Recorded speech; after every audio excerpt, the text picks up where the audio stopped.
action from the regulators if they fail to do so. I will make sure that she gets a meeting with the Minister to discuss what steps can be taken in the particular case to support the businesses that her constituents rely on. Leader of the Liberal Democrats, Sir Ed Davey. Thank you, Mr. Speaker. 8 years ago this week, the Allies began a pincer movement against German forces between the Ruhr and the Rhine. British and Canadian troops attacked from the north, Americans from the south. British, Canadian and American soldiers fighting shoulder to defeat fascists. 80 years on, President Trump seems to have forgotten all this. His tariffs against steel and aluminium will hit Canada the hardest and will also hit jobs and the cost of living in our country.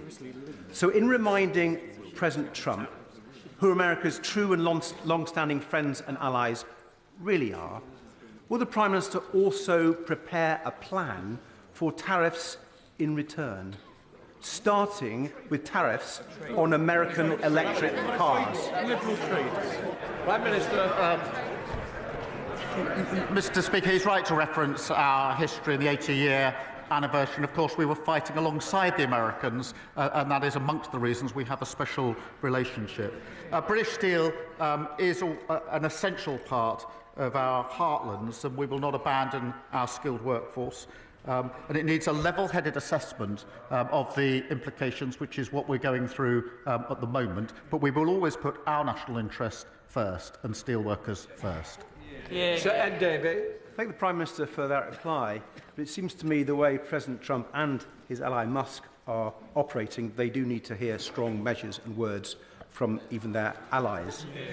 And moving on to Ukraine, Mr. Speaker, if Ukraine is forced to surrender its own sovereign territory to Russia, it will be the greatest betrayal of a European ally since Poland in 1945. But President Trump says Ukraine may end up Russian, and he wants American money back. I think we all fear where this could end and the dangerous implications for our defence and our security. So can the Prime Minister reassure this House that he and other European leaders have given sufficient support to President Zelensky so that he can't be bullied by Trump and Putin into accepting a deal that will effectively hand victory to Russia? Prime Minister. As he knows, I met President Zelensky in Kyiv just a few weeks ago at my 8th meeting. The position since the outbreak of this conflict has been a united position across the House of supporting Ukraine, and I was able to reiterate my position, which is we must put Ukraine in the strongest possible position. That matters now just as much as it mattered at the beginning of this conflict, the strongest possible position, and I did discuss with him what more we can do, what more our allies can do to put Ukraine in the strongest possible position. Kim Leppich. Thank you, Mr. Speaker. 2 years ago, from the benches opposite, I published my Healthy Britain report, recommending a cross-departmental approach to improving health and wellbeing. Now that we're in government, I'm delighted that ministers have hit the ground running, because running is obviously very healthy for you. So will the Prime Minister confirm that last week's announcement of an increase to the public health grants, which will help local services focus more on prevention and early intervention, is just the start of a long-term strategy that will make Britain healthier, happier and more productive, reduce pressure on the NHS and promote growth? Well, I thank her for highlighting the important role that local communities play in supporting healthy lifestyles. I'm delighted, Mr. Speaker, we're providing almost £4 billion for the local health services that people rely on, and that's things like health visitors, stop smoking services and drug abuse treatments. I'll make sure that she meets the relevant minister to discuss. Saoirse Eastwood. Thank you, Mr. Speaker. Prime Minister, I get it. Nobody wants to get into a trade war. But, you know, unlike Peter Mandelson, sometimes you've got to stand up for what you believe in. My friends here in the DUP have learnt nothing from their mistake of backing Brexit and think that tariffs are a laughing matter. No. But would you agree with me that actually we need to stand up for ourselves, we need to back our workers, we need to back our businesses, not just in Lagan Valley but indeed across the UK? Yeah. Well, yes, of course. The US and the UK share a strong and balanced trading relationship. We invest hugely in each other's economies, and we will continue to work closely with President Trump to boost growth and to create jobs. And I reassure her we will always act in the best interests of businesses and working people across the whole of the United Kingdom, including, of course, Northern Ireland. Thank you, Mr. Speaker. I was baffled on Monday that, given the chance to support legislation backed by the National Crime Agency to crack down on criminal smuggler gangs and secure our borders, the parties opposite, the Conservatives and Reform, linked arms in the voting lobby to vote against it. The Conservatives spent 3 years and £700 million on their ludicrous Rwanda scheme and saw 4 volunteers returned. Does the Prime Minister agree with me? There is only one party that is serious about repairing our broken immigration system. Yes, Mr. Speaker, and let me remind them what they voted against earlier this week in our Borders Bill. They voted against, that's Reform and the Tories, they voted against making it an offence to organise the buying, selling and transport of small boats, against making it an offence to endanger lives at sea, against and powers to arrest suspected people smugglers before the smuggling takes place. They voted against. They voted for open borders, both of them. Thank you, Mr. Speaker. Last week, the Prime Minister gave yet another threadbare excuse for why he and his North London lawyer friends are giving away the Chagos Islands.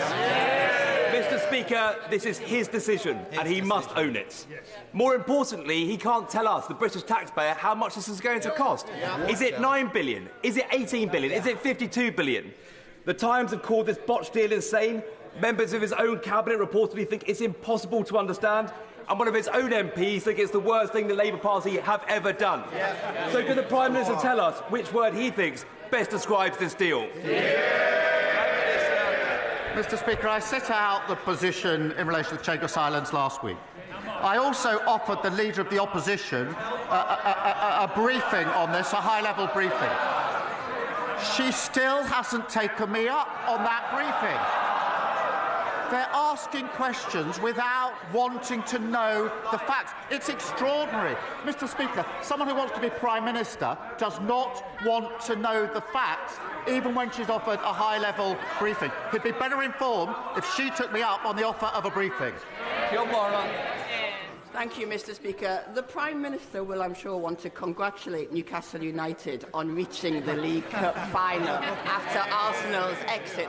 But will he also, in what is National Apprentice Week, will he also congratulate the 600 apprentices learning trades from welding to quantity surveying as part of the Tyne Bridge restoration programme? And whilst I know he can't confirm bridging the funding gap left by the Tories, will he confirm that he is looking forward to seeing the Tyne Bridge restored in time for its 100th birthday in 2028? Well, look, I'm going to struggle to sound delighted with the results of that particular football match, but look, it will be a special day for Newcastle fans. But the Tyne Bridge is an iconic North East landmark, and I congratulate the apprentices who are helping to restore this vital piece of infrastructure. As usual, the Tories made empty promises that they had no intention of keeping, including £2.9 billion worth of transport commitments that were never funded. We will look at the capital projects around the spending review and let her know as soon as we can. Liz Jarvis. Thank you, Mr. Speaker. My constituents, Peter and Maureen, have been married for 70 years. Peter is 93, and for the past few weeks he has been stuck on a hospital ward, waiting to go home because a care package hasn't been arranged. Peter is missing home and missing Maureen.